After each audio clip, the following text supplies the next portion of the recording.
بسم اللہ الرحمن الرحیم۔ السلام علیکم۔ اللہ کی یاد اور شیطان کی چال۔ ایک شخص روز رات کو تنہائی میں اللہ تعالیٰ کا ذکر کیا کرتا تھا۔ اس کام میں اس نے کبھی ناغہ نہ کیا تھا۔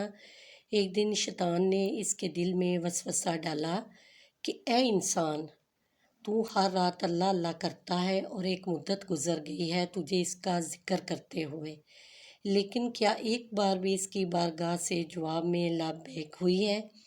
تو کس عاجزی اور انصاری سے اللہ کی ضرب لگاتا ہے، لیکن بارگاہ خداوندی سے تجھے ایک بار بھی جواب نہیں آیا۔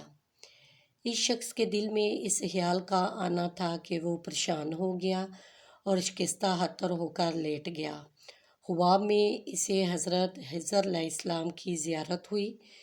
آپ نے اس سے پوچھا، اے اللہ کے بندے، تو اللہ کے ذکر سے رک کیوں گیا ہے؟ کہنے لگا کہ میں تو روز اللہ اللہ کرتا ہوں، لیکن میرے پاس جواب میں ایک بار بھی لبیک نہیں آیا، اس لیے میں اس بات سے ڈر گیا ہوں کہ شاید میں اللہ تعالیٰ کی بارگاہ میں مردود ہوں۔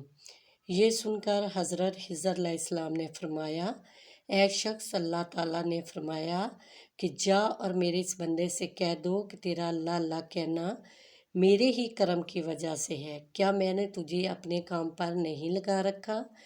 تیری طلب اور تڑپ کا مجھے سب پتہ ہے۔ میں تجھے بھولا نہیں ہوں، نہ ہی میں نے تجھے نظر انداز کیا ہے۔ میں تیری ہر پکار پر اور اللہ اللہ کہنے پر لبیک کہتا ہوں۔